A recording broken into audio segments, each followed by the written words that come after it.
tardes, amigos. Sean todos bienvenidos a esta nueva entrega de su programa República de la Verdad. Les saluda como cada tarde su amiga Roselvis Vargas, encantada de que nos permitan llegar hasta sus hogares a través de RNN Canal 27 y también un saludo afectuoso a los que nos sintonizan a través de nuestro canal de YouTube Lazo TV. Recuerden que la transmisión en vivo del programa también se hace a través de nuestro periódico digital que lleva el mismo nombre del programa, republicadelaverdad.com.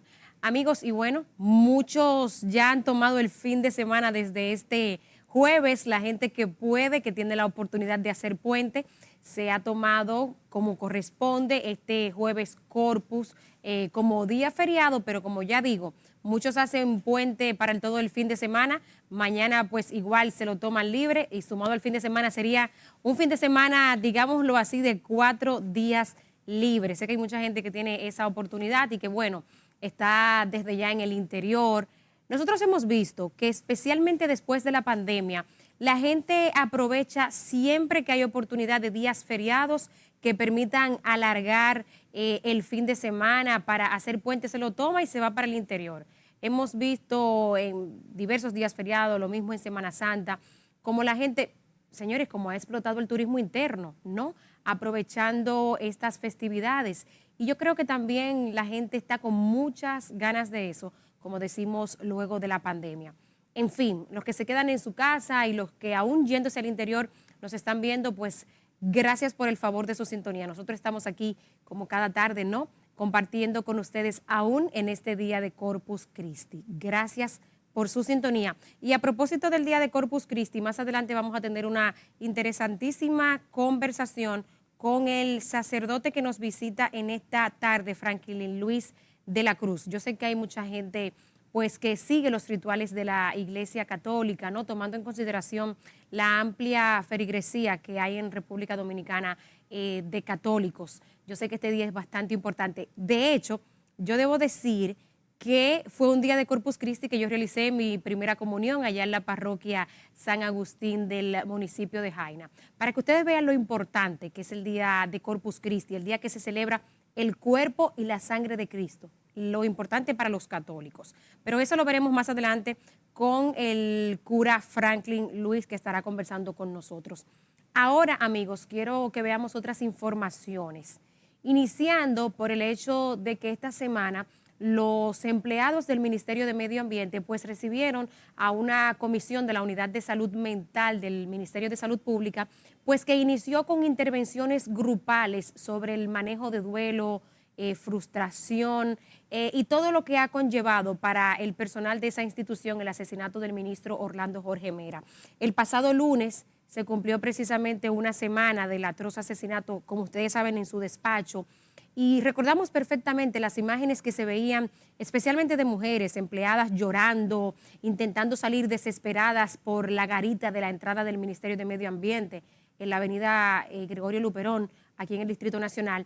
Y yo sé que todos esos momentos de desesperación que se vivieron allí, primero al escuchar los 6 o 7 disparos, ¿no?, que se relata pues que hizo el homicida, y luego cuando finalmente pues se conoció la información de que habían matado al ministro en su despacho, imagínense ustedes toda la consternación que esto pudo significar para los empleados pues que estaban ese trágico lunes 6 de junio en el ministerio. Pues bueno, parece que han sido bastante receptivos con esta comisión del Ministerio de Salud Pública, que como ya decía estuvo encabezada por la Unidad de Salud Mental que dirige el doctor Alejandro Uribe. La información que tengo hasta ahora es que al menos hasta este momento no se ha vuelto a usar el despacho del ministro.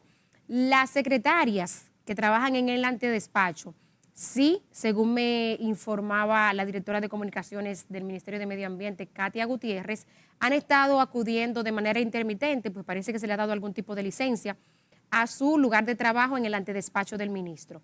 Sin embargo, el despacho per se, donde ocurrió el hecho, la información que tengo es que sigue cerrado. Ustedes saben que luego del hecho, el presidente de la República designó a la vicepresidenta Raquel Peña, digamos que para manejar los temas que había en proceso en el ministerio, mientras pues se define finalmente quién será el ministro. La primera reunión que tuvo la vicepresidenta Raquel Peña la realizó en el salón multiusos del ministerio. Es decir, no fue a despachar desde la oficina del asesinado ministro. Entonces, bueno, ojalá que siga habiendo la receptividad que al menos hubo en el primer encuentro que se realizó esta semana con los empleados, porque el duelo, señores, aún no sea de un pariente cercano, es bastante significativo. Y el duelo mal manejado puede prolongarse e incluso en muchas ocasiones no ser superado por años. Entonces, creo que es importante que los empleados del Ministerio de Medio Ambiente participen en estos encuentros, que participen de manera abierta y sobre todo que sigan las recomendaciones de la Unidad de Salud Mental del Ministerio de Salud Pública en la dirección de que, por ejemplo, eviten ver y escuchar informaciones relativas al asesinato. Ustedes saben que de repente en redes sociales pasamos varios días que todo lo que se veía tenía que ver con el asesinato del ministro, según se fueron revelando informaciones. Entonces, imagínense ustedes en la medida en que eso afecta a esos empleados, estar constantemente expuestos a esto. Entonces, si pueden dejar de lado, dentro de sus posibilidades, tener que exponerse a ese tipo de información, eso los irá ayudando, no solo a los empleados de medio ambiente, sino al resto, por ejemplo, de los miembros del Partido Revolucionario Moderno que conocieron a Orlando y que puedan estar afectados emocionalmente por esta situación.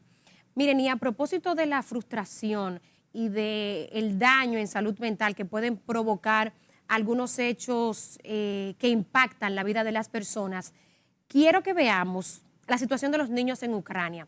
El director regional del Fondo de las Naciones Unidas para la Infancia, de UNICEF, el director regional para Asia y Europa del Este, Afshan Khan, ofreció una rueda de prensa esta semana en Nueva York donde denunciaba las violaciones a los derechos de los niños, especialmente los ucranianos, que según él, 2/3 de los niños ucranianos han tenido que ser desplazados, bien sea en el mismo interior de Ucrania o los que han tenido que cruzar las fronteras a otros países. Y quiero hacer la conexión con este tema porque aunque para los adultos esto no sea, digamos, tan impactante o tengan más herramientas para manejarlo, no es lo mismo para los niños. Miren esa fotografía que ven ahí. Esa fotografía fue del día 6 de junio, realizada por un fotógrafo de CNN. Y se ve esa niña jugando aparentemente de manera normal y pasando frente a uno de los edificios pues que fue afectado por las municiones, ¿no?, propias de este enfrentamiento bélico. Y a pesar de que uno la ve normal, vaya uno a imaginarse, señores, el efecto psicológico que esto puede tener en los niños, que como ya hemos dicho, no tienen tantas herramientas para manejar estas situaciones. Dice también el director regional para Asia y Europa del Este de la UNICEF que los niños se ven obligados en esta situación a dejar sus hogares, sus amigos, sus juguetes y sus pertenencias más preciadas, así como sus familiares, y enfrentarse a un futuro incierto. Esto, señores, es lo que detona en muchas ocasiones que tengamos adultos no tan sanos y que les cueste sobrepasar estas situaciones. Según los datos de la ONU, que citaba este señor apellido Khan, han muerto desde el 24 de febrero, cuando inició el enfrentamiento bélico, hasta este momento, que ya casi se cumplen 4 meses, el 24 de junio, han muerto 277 niños y unos 456 han resultado heridos. Esto porque ustedes saben que han aumentado los combates en las zonas pobladas. Dice él, también el director regional de UNICEF, que 1 de cada 6 escuelas seguras apoyadas por UNICEF ha sido destruida. 1 de cada 6. Sin embargo, aunque la ONU da esos números, el gobierno ucraniano ha ofrecido números diferentes. De los 277 niños muertos que reporta la ONU, el gobierno de Ucrania dice que son 313, no 277. Y de los heridos, en lugar del 456 que reporta la ONU, el gobierno ucraniano habla de 579 niños heridos. Entonces, apoyamos desde aquí, ¿no?, en la medida en que esto pueda servir, este llamado que ha hecho el director regional de UNICEF, de que paren especialmente los enfrentamientos en las zonas pobladas y que se resguarde tanto como se pueda los derechos de estos niños. Y bueno, dejando ese tema de lado, señores, pero continuando en el ámbito internacional, este domingo 19 se celebra la segunda vuelta de las elecciones en Colombia. Ustedes recordarán que hace un par de semanas, luego de que se conocieron los resultados del primer balotaje, digamos, de la primera vuelta, en la que vimos que el candidato de izquierda, Gustavo Petro, en Colombia había quedado con cerca de un 40%, y el otro candidato, Rodolfo Hernández, que si bien recuerdan ustedes, aquí pasamos un video de él en el que él se veía golpeando a un regidor, a un concejal del municipio de Bucaramanga, en Colombia, de donde Petro, que es el de la derecha en su pantalla, que le dicen el viejito, recuerden que tiene casi 80 años, tiene 78 años si no me equivoco, le dicen el viejito o el ingeniero allá en Colombia. Bueno, en ese video que presentábamos aquí ese día, ustedes recordarán que se le veía golpeando a un concejal de el pueblo de Bucaramanga, donde él es alcalde.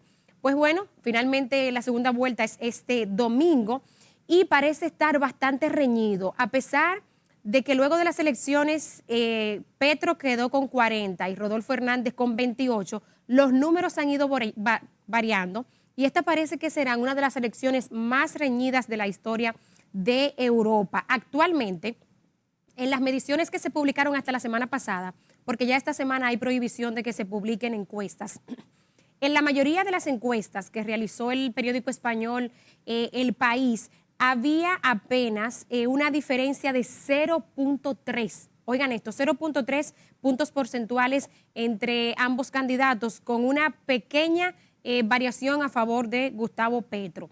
Según los informes que se recoge de la historia colombiana, hay al menos 3 elecciones en las que hubo una diferencia tan cercana entre los candidatos. Les cito, por ejemplo, en las elecciones presidenciales de 1970 en Colombia, Misael Pastrana Barrero superó a Gustavo Rojas Pinilla, oigan esto, con 1.6%. Ustedes me están entendiendo. Yo creo que si aquí en República Dominicana vemos un candidato que le gane con apenas 1.6% al otro, difícilmente lo vemos aceptando la victoria del otro. Y yo creo que es fácil que eso terminara en los tribunales electorales del país.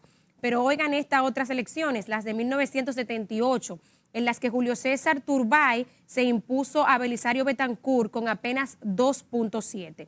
Ya más recientemente, en 1994, Ernesto Samper quedó electo presidente de Colombia por encima de Andrés Pastrana, hijo de Misael Pastrana, con una diferencia de poco más de 2%. Imagínense ese escenario aquí en República Dominicana. Pero bueno, ya tocará ver el próximo lunes cuál de estos dos candidatos pues termina electo para dirigir la Casa de Nariño, como se conoce la Casa Presidencial de Colombia. Amigos, nos vamos a nuestra primera pausa y al regreso la entrevista prometida para hablar pues de esta celebración del día de hoy de Corpus Christi.